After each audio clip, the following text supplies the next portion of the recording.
My name is Priva Elibas. Thank you so much for watching Sunrise at Sea. And just a quick reminder, do endeavor to follow us on our social media platforms. That is Facebook, Twitter, and Instagram at CTV Uganda. We also do stream live on our website at www.ctv.co.ug/live. Well, you already know the drill. It is time for our wellness, beauty, and lifestyle segment. And in particular, today we're going to be focusing on wellness, but we're going to be looking at glaucoma, which is basically a group of disorders that affect the optic nerve. Of course, now I'm not a specialist, and that's why today I'm going to be sitting down with an ophthalmologist who specializes in the study and treatment of the eye disorders and diseases at large, and that is none other than Dr. Abubakar Kalinachi. Welcome to the show, sir. Thank you very much. Good morning, doctor. How are you? Good morning. How are you? I'm good. Well, so we're going to be looking at glaucoma today, and just for the benefit of the person who's watching back at home, what is glaucoma? How best can they understand it? Thank you very much, Eva, for inviting us and also caring for our community. It's our role as doctors to educate our communities about their health, to prevent disease and also guide them on what to do when they are sick. Today's topic is glaucoma, and I can't define it like I'm defining for my colleagues. In school, for a layman or the community. Glaucoma is a group of disorders that affect the optic nerve, as we said. That nerve that takes information from the brain. So glaucoma is a disease that affects that nerve. So you get blind.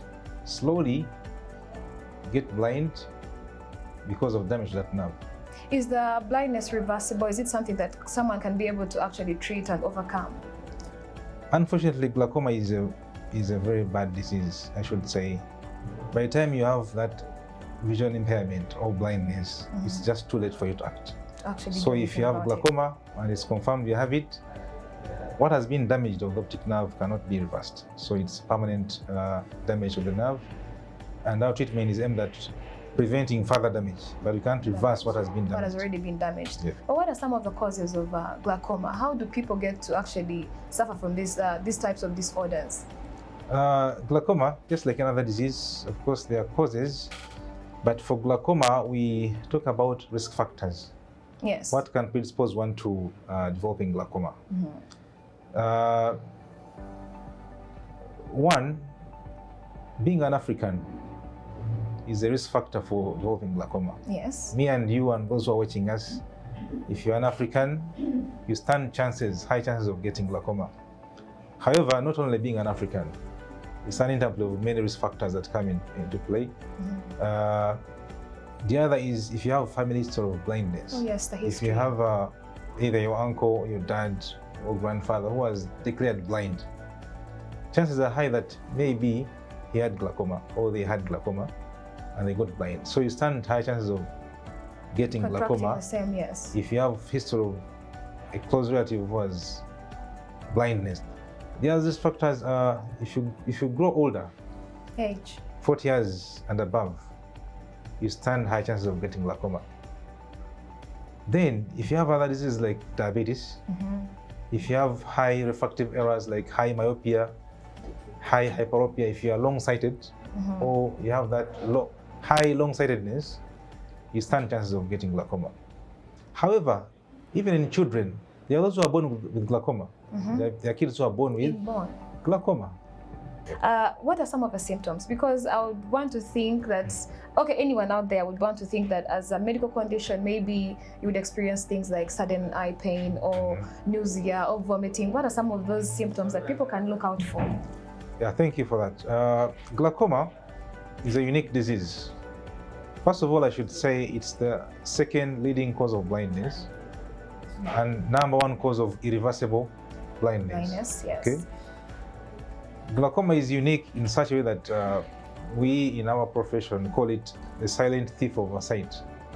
The silent thief of our sight. Yes. If someone snatches something from you and you don't notice and realize later, we call that a silent thief. You can't tell if they are coming. So by the time you get to know, they have already gone. So glaucoma is such a bad disease that by the time you realize you have glaucoma, it's too late because first of all, you have any symptoms at first in system. You don't have any pain. You don't have any, actually even visual impairment comes in later as one of the late stages of the disease. You don't have tearing. It's so bad that by the time you know you have glaucoma and it has had a serious damage on your vision, it's too late. So it's symptomless, in other words. In Africa, we have this type of glaucoma called open angle glaucoma. In Asians, we have a different type that is common. It's called closed angle glaucoma. That one there can come with some symptoms sometimes. You may get nausea, you may get eye pain, severe blurring of vision that takes a short period of time. That is in closed angle glaucoma. A short period of time, like how long? Like if someone has angle closure glaucoma, angle closure, within hours, if it sets in, you can have serious eye pain, loss of vision, nausea, vomiting, and all that. That sounds angle closure glaucoma. For the open angle glaucoma, it doesn't present like that. It takes time, it takes years for the nerve to get damaged. So by the time you realize that you don't have good vision and they check you and tell you have glaucoma, it's too late to act. So all that time you don't have any symptoms. The other bad aspect of glaucoma in our setting, it starts from the periphery, from the sides. It goes from the sides. So your central vision is so sharp, you can't tell that you're losing vision because you can see something straight ahead of you. You can see things clearly, but you're losing vision from the sides. From the sides, From the sides. So by the time you know that you have blindness from glaucoma, it's just too late. It's just too late. Well, now that, of course, you did mention earlier on in our discussion that by the time someone comes to hospital, you're looking at preventative measures or how you can prevent further eyesight loss. Yes. So what are some of those measures you doctors undertake? Yeah, thank you very much. These patients. So for glaucoma, the only thing we do to save our sight and loss of vision from glaucoma is screening. If someone comes to us in our clinics, in our setups, we always try to look out for the risk factors of glaucoma in our patients. For example, if you're 40 years and above, I have to check your eye pressure. Eye pressure is different from the body pressure. It's different. It's unique. I mean, its own way. You have to check. Whoever is 40 years and above, I have to check for their eye pressure because it's the #1 risk factor for development of glaucoma. Then we look at their optic nerve using our machines here. We examine and tell that such an eye has signs of glaucoma setting in, or it is advanced, or it is at some stage. Okay? Yeah. So screening is the mainstay of prevention of glaucoma and also management. I mean, we prevent glaucoma by screening our patients. I haven't exhausted one of the commonest risk factors for developing for glaucoma. Contracting. One of the important one is self-medication. There are some drugs that are on market, some eye drops, even some tablets we take that can increase chances of developing glaucoma. Glaucoma, yes. For example, we are fond of buying prednisolone tablets. Someone has sinuses, we call it sinuses. Yes. We call it sinusitis, but they call them sinuses in our public. I mean, someone has allergic eye disease, they have itchy eyes, so they go and buy Probeta N, those drops.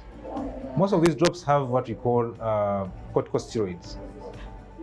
Either topical, the one we use on eyes, or systemic, the one we take swallow. Yes. They can predispose you to developing glaucoma, especially if you take them for a long period of time, and if you don't have your eyes checked regularly, yes, you can end up developing glaucoma. So our first line treatment is eye drops mostly. Yes. If they don't work, or in some settings, we can actually do some surgeries. When we talk about kids, glaucoma in kids, the mainstay of treatment is surgery. For them, we use eye drops for a short time to help the cornea clear, that brown part of the eye to clear, so that we can easily do the surgery effectively. But surgery is the mainstay for the kids. So if your baby has glaucoma and they tell you your baby has glaucoma, just know they are meant to undergo surgery. Don't refuse, don't decline surgery in your kid because it's a blinding disease. Yes. For the adults, we do surgeries in some cases that, for example, if we are in rural areas where someone can't afford eye drops for long, we can do surgery on them. Okay. If someone is not responding to medication, we can do surgeries, and surgeries have various types. There's a one we do that helps to The aim of surgery is to make sure that we get a route for this fluid in the eye to have access of drainage, out of the eye. Yes. So that we don't have this pressure building up. How glaucoma destroys the eye, the optic nerve, is we have this fluid being produced. There is production of this aqueous humor in the eye, but the drainage is a bit reduced. So this fluid is accumulating in the eye and pressure is increasing. So this pressure, because our eyes don't expand, they are not elastic to accommodate the pressure. Yeah. So this pressure goes and destroys the back of the eye, and the nerves, die, and then you lose vision. Yes. Well, doctor, you did mention the bits of preventing, not really preventing, but managing glaucoma. So I wanted to ask, if someone out there is wondering, I may not be able to afford the regular eye checkups, but maybe I have some good foods, some nutritious foods that I may be able to eat to help better my eyesight. Are there any recommendations you have? For glaucoma, I will say not really. Not really. Our eyes have that back of the eye, the retina. It has photosensitive cells that get stimuli from the environment, convert that into chemical reaction, then into impulses to the brain. For them, they need some nutritious food. Some nutrients to function well. Yeah. Carotenoids from carrots and green vegetables and everything.